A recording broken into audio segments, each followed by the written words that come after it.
Thank you, Director Gacki. I'm real excited now to have a couple of her colleagues from FinCEN, Kay Turner and Sean Evans, who will be talking a little bit more about this report, financial trend analysis that was published just a couple of weeks ago, that really dives into some of what we talked about a little bit today and what you just heard as well about some of the numbers. So let me hand it over to the two of you. There's a clicker here if you want to. Mike, you can just click one, turn it on, unless you want to stand here. What's that? All right.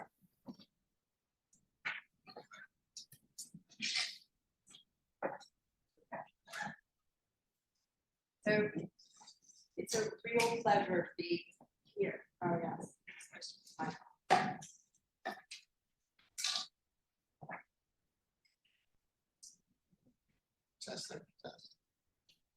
Hello, hello. Does that work? Okay, great. Does that work? Give it a turn on. You guys need to Move it up. put it a little closer to the top. Right here. There you go. Clearly, we're good at technology. Yep. It's a real pleasure to address you all, private sector and fellow public sector attendees and speakers, to discuss the important issue of proving who you are, including in a digital world, particularly as cyber attacks increase. I'd like to explain how this event and its focus on identity is the foundation for reliable financial services and fits into the broader picture at FinCEN. We're focused on a range of important topics at FinCEN, including emerging threats, partnership, and responsible innovation, as well as beneficial ownership, which Director Gacki highlighted. At FinCEN, we're pragmatically focused on our mission to protect the U.S. financial sector from illicit finance threats. And identity is fundamental to the effectiveness of every financial institution's anti-money laundering and countering the financing of terrorism program. Many of our regulations and authorities are actually designed to help financial institutions and law enforcement identify customers and the nature of their activity. Robust customer identity processes, as the director mentioned, are the foundation of a secure and trusted financial sector.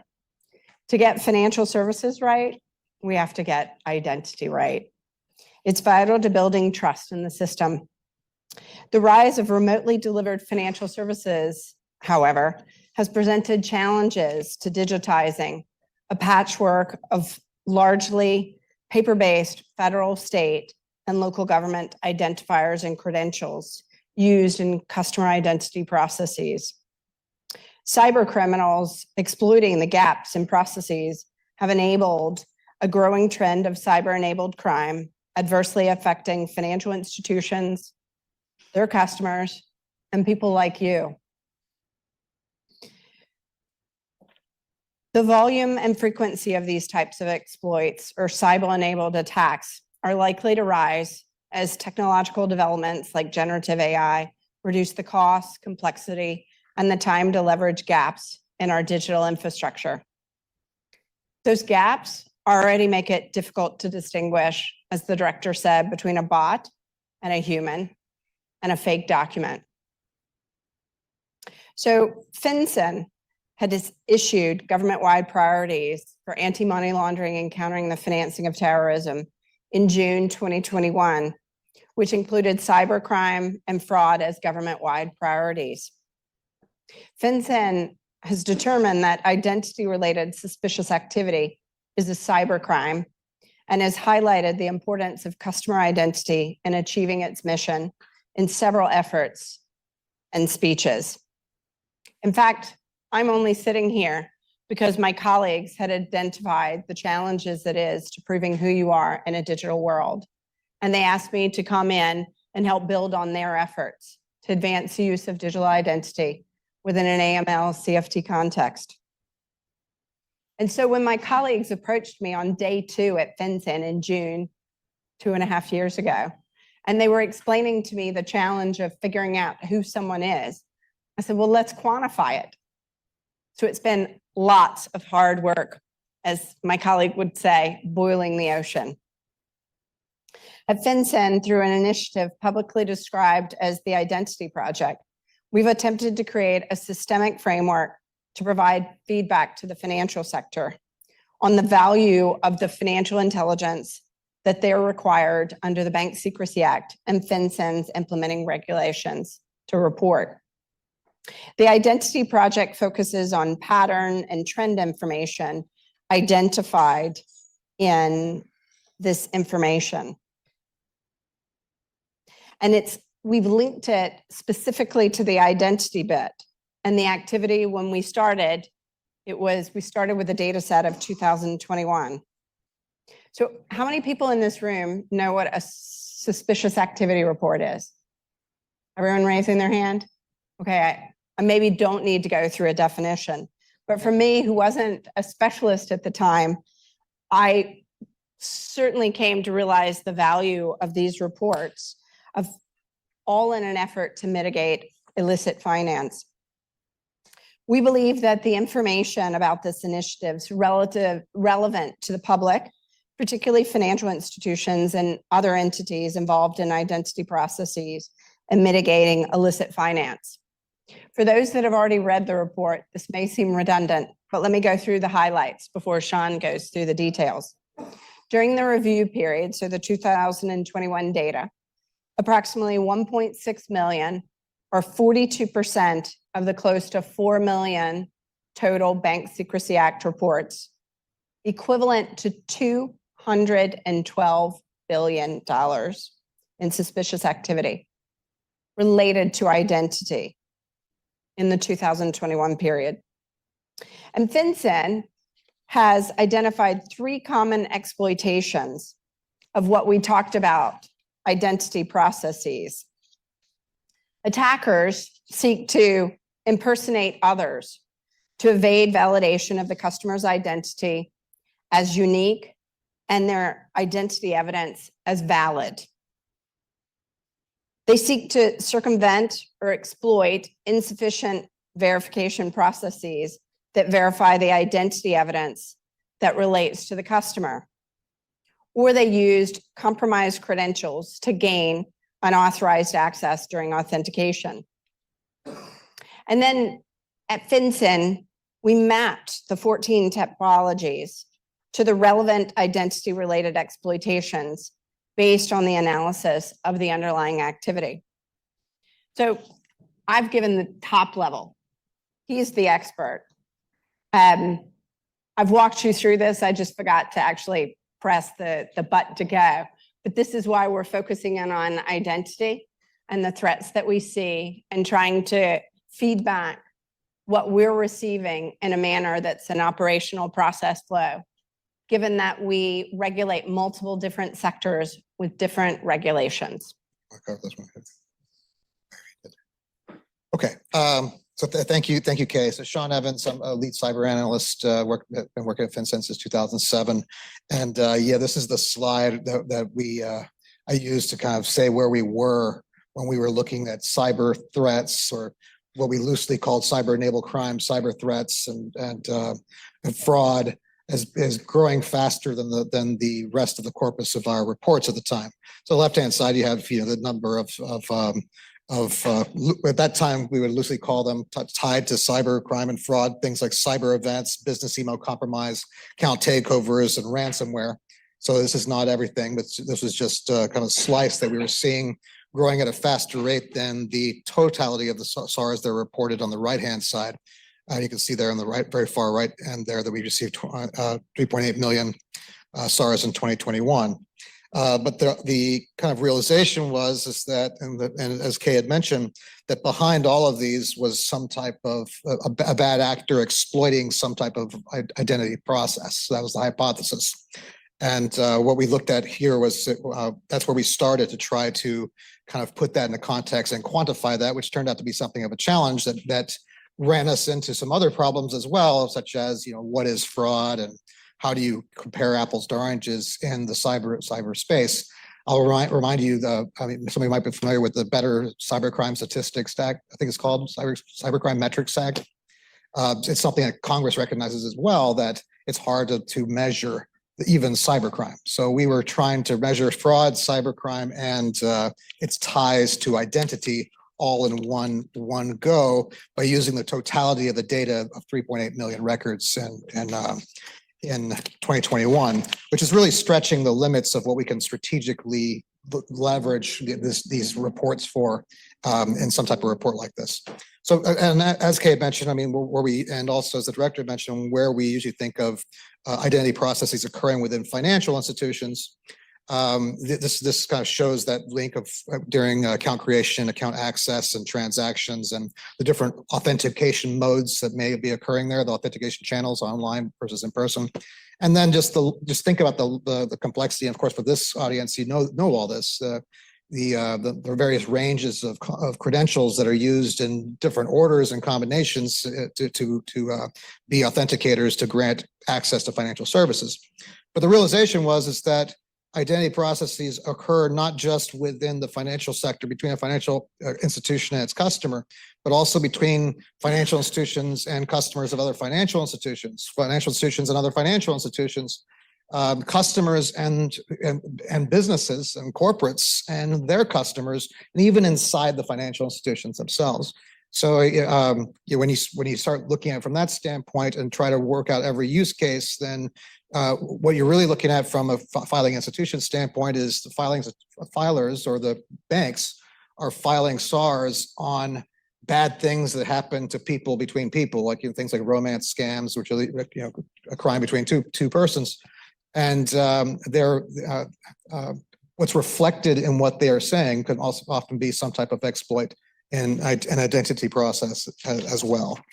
So we sought with that realization to borrow from what's already been created as far as identity, for the identity lifecycle, et cetera, and the different processes established by NIST in order to create a framework that was wide enough to encompass all these different places that breakdowns or exploits in an identity verification process may occur. And just as a kind of as an anecdote, I mean, unlike how pervasive identity processes are, and you don't even realize it, I will go through an example when we go through the stages here. But one of the persons on my team the other day went to go pick up their children from daycare. And they had been working on this for months on the same project. And so you kind of changes the way you start thinking. You start seeing identity processes everywhere. So they go to their daycare to pick up their kids, and they walk in, and I'm here to pick up Johnny. And then they just gave Johnny to him. And he goes, "Like, you're going to see my ID? You're not going to check my name?" And they didn't really know each other. And so they were surprised how little of a lack of a verification process was around something as critical as picking up your kid. And the attackers exploiting that identity process would lead to a very bad outcome indeed, right? So on this slide here, we have 3 stages. This is for this audience is going to be very basic. The valid 3 stages or 4 stages, depending on who you are and what model you're following. But general stages of validation, verification, authentication, but with what we call the exploits of that stage. So we have a kind of a conceptual corresponding exploit for every stage of a general identity process. And then some example criminal typologies are things that we see in SARs that apply to exploits in that stage. And there's a full list of these in the report at the very end on the appendix of the 14 typologies. So validation, of course, you're presenting some documents and some evidence of ID card, et cetera, to verification, where you're verifying that that documents actually is attached to the person who's presenting the documents or the evidence, and authentication, where we've combined access and authentication, where you're giving an authenticator out and then enabling that access thereafter. So we've combined a couple of things such as presentation within validation and access and authentication within the third step there of authentication. So that's it is something of simplification. We recognize that. It makes probably nobody happy, but we had to be simple for the sake of trying to quantify the information more broadly, right? And how that kind of maps to the exploit, I kind of like to use the example of a bar, going into a bar. And once again, for a sophisticated audience like yourself, I know this might seem basic, but it's actually very challenging to explain. I mean, identity is actually very difficult. Like there's a lot of, it's more complex than you think, right? It's not I know it when I see it. I mean, it's like the colleague I mentioned before, who picking up his kid. If you walk into a bar, you provide your driver's license. They look at the driver's license and then look at your face. They look at the picture. They're comfortable that it's you. They check the watermark. Okay, they're comfortable. It's the right, a valid piece of evidence. They give you a stamp or a bracelet, and you walk in. You go to the bar. You provide the bracelet, and they give you access to services, a beverage, whatnot. You walk outside for a smoke. And then you can go back in until the bar closes. From an attacker's standpoint, though, we can walk through that same kind of scenario, thinking about it from an exploit standpoint. So let's say you walk up to the bartender, and instead of providing a valid driver's license, you provide a counterfeit driver's license. And if it's able to trick the bartender letting you in, okay, you've exploited the fact that you're using false documents. And with false records, we call this one of the example typologies where we see this actually occur, right? You could also use a real driver's license, except it's not your driver's license. And if they don't check your face and do that biometric chase effect there, and it's too dark in the bar or whatever, then you've just circumvented their verification stage. And so you're in. You got your authenticators. And any breakdown on any part of these steps, it compromises the entire process. So it results in the same bad thing happening, but there's a different flavor of how that occurred. Or you could walk up to the bartender and once you get your bracelet and everything else, you go out for a smoke and you switch the authenticator, your bracelet with somebody else. Now they get it. They're 18 and they get into the bar. Or you can actually go up to the bartender and pay him off. And then the bartender's corrupt. That's abusive access, right? So an insider threat, right? So how these different exploits occur and how they, whether they're in the validation stage, verification stage, or authentication stage, mean different things or have a potential to mean different things. It means the problem might be in a different location, might be within the perimeter of an organization or outside the perimeter of an organization. And that's how we're thinking about it. I'm not being prescriptive about that here, but this is part of how we were thinking about this and why it matters where the exploit occurs. So with that, we wanted to address the scale of this. And so the boil the ocean piece was that we had to go through the more than 240 checkboxes of suspicious activity and the tens of thousands of activity as described by financial institutions in the other field, where they can write in whatever they want. And we had to, one, identify whether they were exploiting one identity related in that they're exploiting one of these steps of the process, or two, and if so, which part of the process was it exploiting, and is it fundamentally tied to something else? I'll give you an example. So one filer might say social security number fraud. Another one might call it SSN fraud. Those are actually the same thing, right? Someone might call a business email compromise. Someone else calls it email compromise. Someone might call it CEO fraud.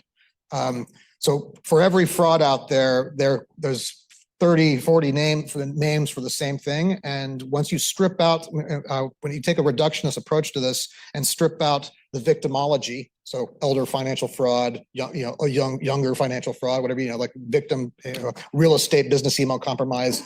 Once you strip out the victimology, once you strip out the financial instrument being used, loan fraud, credit card fraud, ACH fraud, you end up with common typologies. And that's what this boil the ocean on the typology side was. That got us down to 14 core typologies. That's now a little bit more manageable. And we're not dealing with 240 different activity types and thousands of different ways of framing something. So with that, that's I think the hard part of explaining that colloquial way of explaining it through the bar example and the framework itself. I think we had a hard time, or it's difficult to put into a dense paper such as a report, right? So I like to take this opportunity to explain in plain English how we were thinking of it, and to hopefully explain a little more what the give you the context to understand the results. And the results are out there. How much we are on out of time? No, Well, we've we got got plenty of time. Great. So the results, as you know, this is just a kind of they're in the report. You can pull up the main highlights, but I will walk you through a couple of things. So one, when you put on these lens, I would say at least, I say approximately, but also at least 1.6 million or 42% of that 3.8 million reports are related to identity, some type of exploit of the identity process through this framework. And that's because there was a lot of things we had to take out, a lot of things that we couldn't be certain about, a lot of activity types that don't really, that have conflicting names. So like some financial institutions call it this one thing, someone else calls it a totally different thing, and we couldn't resolve that. So when we weren't certain of the data, we knocked it out. So I would say at least 1.6 million of the 3.8 million. And also we were very conservative about coming up with numbers, right? And so 212 billion of 566 billion of the total value in 2021 is ascribed to that 1.6 million. So 212 billion, that's when you look into those numbers across the 14 typologies, we end up with general fraud being the highest. And in the typologies, though, we have business email compromises as a typology, account takeovers as a typology, false records, false claims, kiting. A lot of these typologies might be you might consider them fraud. They could be considered fraud, but we tried to the fraud by itself, as I mentioned at the offset, is a hard thing to categorize, and it's kind of nebulous as far as there's no common kind of lexicon to fraud. So general fraud is where everything that could not be boiled into a concrete, like this is the scheme, this is a typology, this is a common typology among all these things. So that's something where we're still looking into. But 69% of identity-related BSA reports indicated that were tied to that first stage attack. So the majority, and this is across all filing institutions, with the exception of one, I'll get to that, but the most of filers reported that the kind of typologies that they're seeing are exploiting that first stage of impersonation, right? Going back to that validation stage and exploiting something in that validation stage, coming in with false records, altered documentation, things of that, where the records themselves aren't even valid, right? However, if looking at the other two, 18% or 446,000 used compromised credentials. So we actually exploited that third part on compromise. And what was also interesting about those, even though they're not that many, 18%, they're actually much more impactful. So by dollar figure, the average dollar figures for the compromises that occurred, so that's exploits of the third stage, was 250,000. Compared to 117,000 for impersonation and 151,000 for circumvention. So quite a bit larger. So that would seem to suggest that, as it makes probably makes sense, is that when a compromise occurs, when they have all your deets, when an insider who is the authenticator takes advantage of the system, the impact in dollar terms is much higher, and even though it might be less frequent. So that kind of jives with common sense, but it's an interpretation. Also, when you look at this by the types of institutions that filed, so we're able to see in the data which type of institution is the filer by their regulated entity, or they can self-claim themselves as they are depository institution, a securities broker, casino, etc. So when you look at that by that lens, all of the institutions all report impersonation, or the first stage exploit, as being the most frequently reported, except for money service businesses, and they report stage 2 exploits, circumvention, which is the lowest overall, but it's most reported in MSBs. We don't know why. But it is an interesting outcome, because what we consider MSBs is actually a wide variety of fintechs and money transmitters and non-bank financial institutions. It's a wide universe of things inside of that. So with that, I want to just leave it off to before we go to questions and where we're going next with this. Do you want to cover some of Well, that? I just wanted to, I mentioned partnerships and, clearly your feedback would be welcome. We've created a framework and we've been thinking about getting financial services right as this collaboration between the private and the public sector that the director mentioned. In fact, the Anti-Money Laundering Act enshrines FinCEN's existing partnerships with the financial sector. And as you all know, identity is a network business. So this collaboration between the private sector and the public sector to leverage the opportunities and address vulnerabilities and emerging threats, as well as keep pace with technological innovation, is really crucial. And so throughout this analytic effort, FinCEN leveraged its interagency and its public-private partnerships to share information and explore best practices for mitigating the threats that financial institutions face from this identity process exploitation, particularly with respect to fraud and cybercrime. And we also have, I mentioned, responsible innovation. We certainly know that an AML CFT regime that merely accounts for and reacts to new threats is not sufficient. So in some cases, we face the same threats that we always have, but they're amplified by financial innovation and new technologies, as the Identity Project highlights. We recognize that we need to adapt, change, and innovate as well. And so, as the director mentioned, we see opportunities for emerging technologies.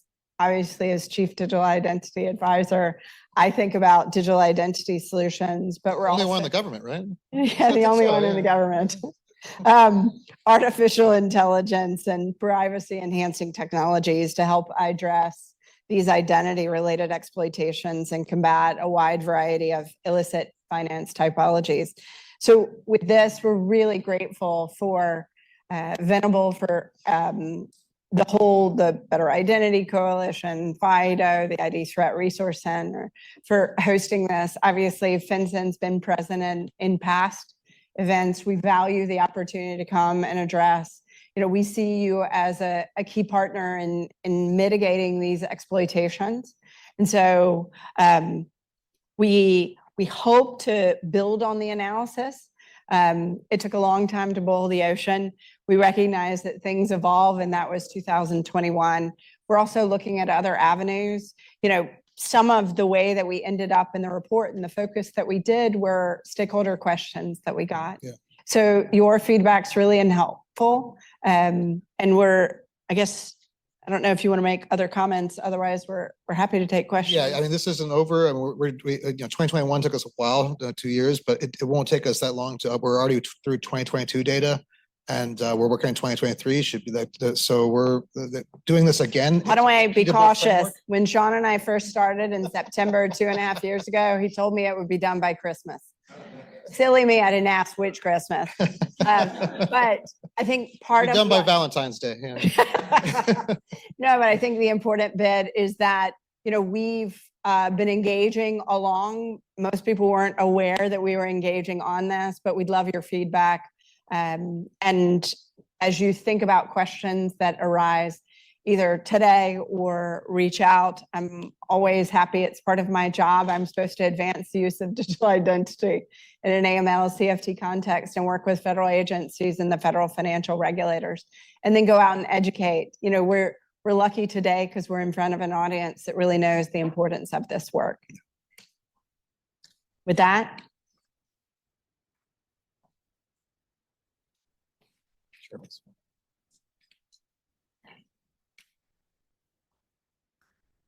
I want to thank you from the bottom of my heart for doing this analysis, by the way. I had tried to look into the SAR data myself some months ago and just gave up. So I very much appreciate that you boiled the ocean and not me. Here we are with this new $212 billion figure. I'm trying to make sense of it. So the FTC speaks in terms of $8.8 billion of annual fraud losses. The FBI speaks in terms of 10.3 billion in annual fraud losses. The FTC has another report that tries to account for unreported losses, and they come up with 21 to 137 billion. Now we have this 212 billion number. How do we come up with a reasonable US government estimate of the total fraud losses in a year? Right. So I will a caveat also that this is reported and it's also not like it's not necessarily losses. It's attempted, so it's not measuring whether it was successful or not. So, but still, it is a conservative number, we think. And the 212 is total, right? But what you're describing is something we lamented even when we were looking at cybercrime. As you know, coming up with cyber criminal and fraud numbers is very difficult. In cybercrime, it's all over the place. I mean, up to the trillions to a couple hundred billion. Yeah, definitely a challenge. And I think that, as I mentioned on the Cybercrime Metrics Act, I believe it's a challenge I think everyone recognizes, and that there are some efforts to try to that we're working with some of the other government agencies, such as DHS, S&T, Jonathan Prisby said back there, to work through a lexicon for this, just so we can come to some type of common metrics, which I think requires some type of ontology first, right? Yeah, let's leave it at that. Help you address your question?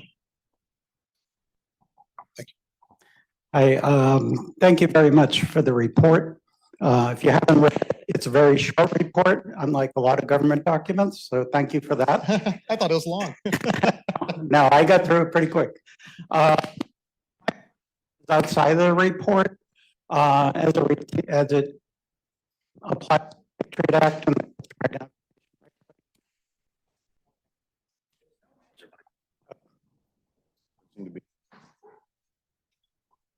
So hold it. Oh, okay. Up here, you'll be good. Sorry. Okay. Don't hold it from the bottom. Don't hold it from the bottom. Okay. All right. So the question is, there's no mention of NIST 863 in those regulations. Is there any movement within the financial regulators to incorporate 863? And if so, it would be good to have vendors that are certified under 863. I assume identity assurance level 2 would probably comply. So that's really my question. So Congress mandated in the AML Act to look at the regulations that we have for modernization. We're regulators, so when we have something to announce, we'll announce. What we found, and part of the reason that we use this language is that they were standard definitions. We don't actually, they don't fully encompass. So transaction monitoring is not a concept in the NIST 863. There are lots of things that are on the edges. What we were trying to do was to figure out, given that we regulate lots of different sectors, we wanted to have something that used the totality of the data set, because we felt that it was important to be able to feedback to industry. We've used this kind of lexicon, but it's not just for the lexicon's sake, it's actually to think about the typologies. So it was a framework that we felt worked. Right. And to your other point, I mean, not that this is within my purview. I mean, I'm just working on the data itself and have nothing to do with driving standards or anything of that matter. But I think that keeping the conversation going, I mean, I see NIST in the room here. We've spoken a lot with them, and also our other Treasury colleagues at TFFC have worked with NIST on a lot of these, and it's just an ongoing dialogue that has to encompass for what's happening in the data, right? So, but it's a good point. Standards are good, right?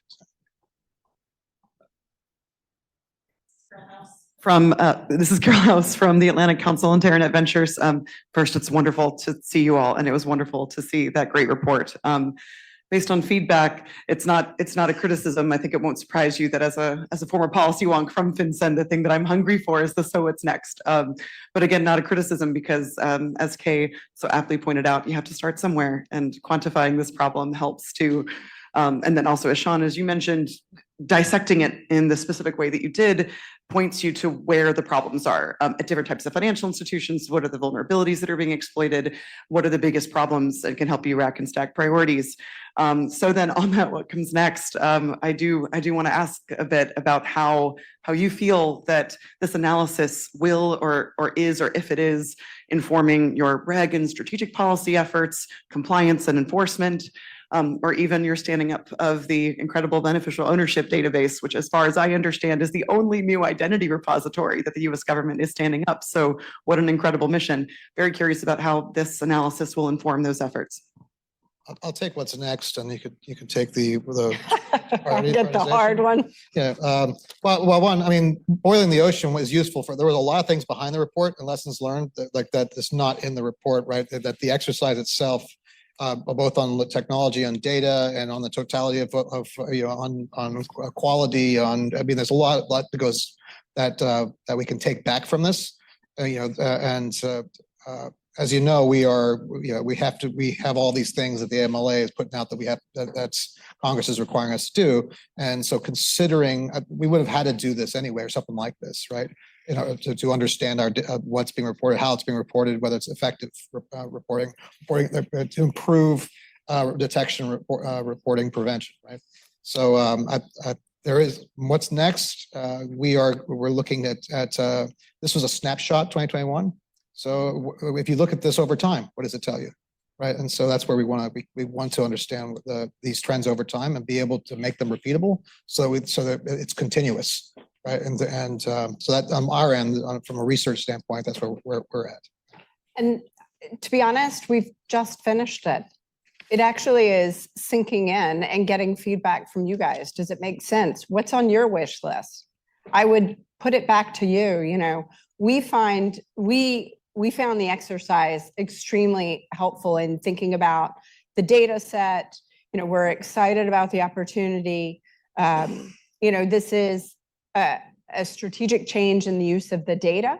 And I think it underscores the value of the data. And so we're hoping to continue beyond 2021 was a bit ago. So we'd like to see what the trends are, and then be able to do deep dives, not on what we think may be, but what are the numbers telling us?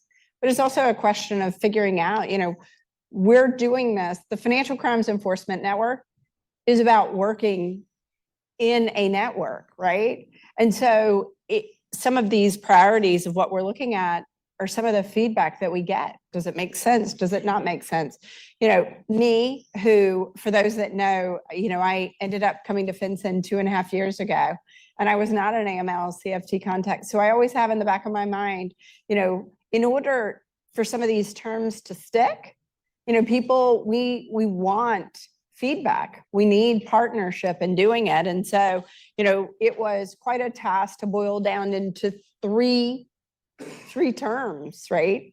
So some of it is engaging with people to see, does this make sense? Are there, what are the issues that you see? So I would encourage you, instead of asking what our priorities are, because having been a regulator, that we announce things when we announce things, let us know. Did you find it helpful? Are there things that you think are particularly interesting? Because we're trying to make it, we're trying to feedback to financial institutions to help them mitigate what we see are exploitations and identity processes. I think, it'll take us working together to figure out what the next bits are, but we're certainly hoping to build on the numbers. I had a comment and a question. So the comment was to Mike's point before about, looking at pushing banks to NIST guidance. And I'll say this has come up a number of times in discussions we've had in Better Identity Coalition with some of the regulators. We have I think as I mentioned before, if you looked at our slides, our membership's very heavy in financial services and fintech. And the take has been, it's an interesting idea, but don't mandate that. It's informative guidance, but I think it was Matt Thompson pointed out before, the NIST guidance is only updated every 6 to 8 years. It generally is an exercise where NIST is looking to catch up on all of the new threats that have emerged, along with the ways that the technologies and defenses we use have evolved to catch up with them. And once it's published, it's then usually out of date pretty quickly. Not to say it's not still useful. In fact, that argue 63-3 is still really useful today for a lot of people as a foundation.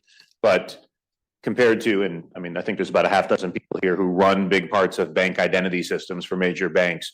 They're always looking ahead to the next threat and the next innovation. And so if you push them to NIST as a mandate, you actually might be inhibiting innovation. Again, not to say it's not good informative guidance, or there might be elements of the NIST things like on phishing resistant authentication you could point to, but just giving banks the flexibility to look ahead, I think is going to be important. The question I had was, we're talking about the number 212 billion, but digging into the tables, there's some other things here that suggest the number could be as high in terms of suspicious amounts as high as 351 billion. I'm just wondering if you can explain a little bit more about the different numbers and sort of where you came up with them and how we should look at that. Right. So 212 is the number of reports, and like if you look at what they're reporting. When you break them into typologies, though, you can kind of think of them as then forming a sequence of Venn diagrams, because in the same report might reference multiple activity. And so I mean, there are some reports that are like super SARs, we call them, right? Like just have all things under the sun and inside them in one report with an attachment that's thousands of records long. I mean, all the way to like one thing that occurred that a teller saw, right? I mean, you never know what's going to walk in the door. So those numbers are just the tallies of the individual 14 typologies, adding that up. So they're more artifacts of the data than I would use in a public state.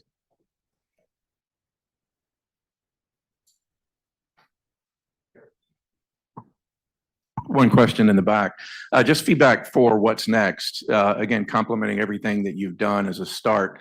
But we know that what gets put in the SAR does not represent all that's happening in the ecosystem. So the ability to take what you see from the SARs and provide that back out as a framework to the broader ecosystem, and then have that ecosystem speak to what the SARs are missing, would be a tremendous help.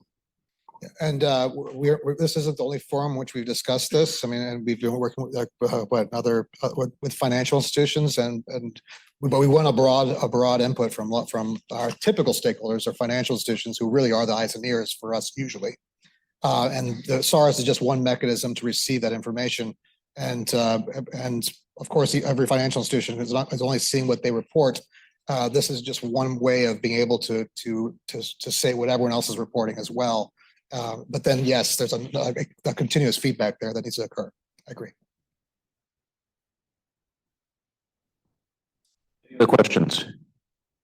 Well, I just wanted to end by saying thank you. I know, Kay, when you first talked about this a couple of years ago, I was really excited to hear it, in that, somebody who's been in this space over 25 years, and I think there's a lot of us in this room who have been, trying to solve this conundrum. We've always known that identity-related attacks are leading to a lot of bad things, but it's really hard to get numbers to quantify it.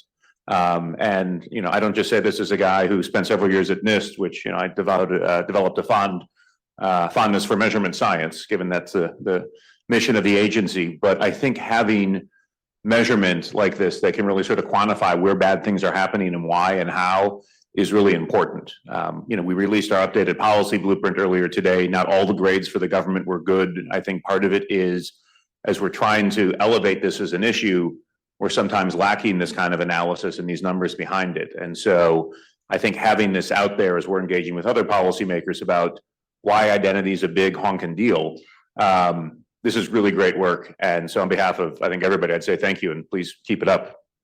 Thank you, Jeremy. Thanks. Yeah.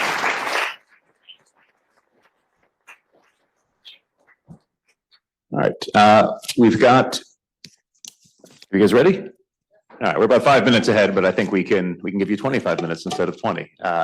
So up next on the agenda, Women in Identity is an organization that's emerged on the scene the last few years, doing awesome work, I think, both just in promoting more diversity in the space and just helping to raise awareness of the need for more diverse professionals working on identity, but also focusing on developing a code of conduct to make sure that we actually build identity systems that work for everybody.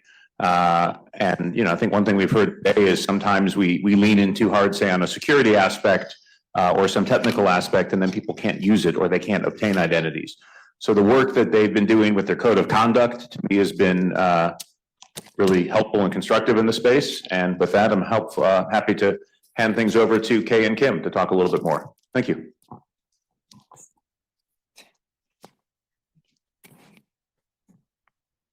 I have to turn this on. I have to turn this on. I did. Okay, so can you hear us? Can you hear me? Yes.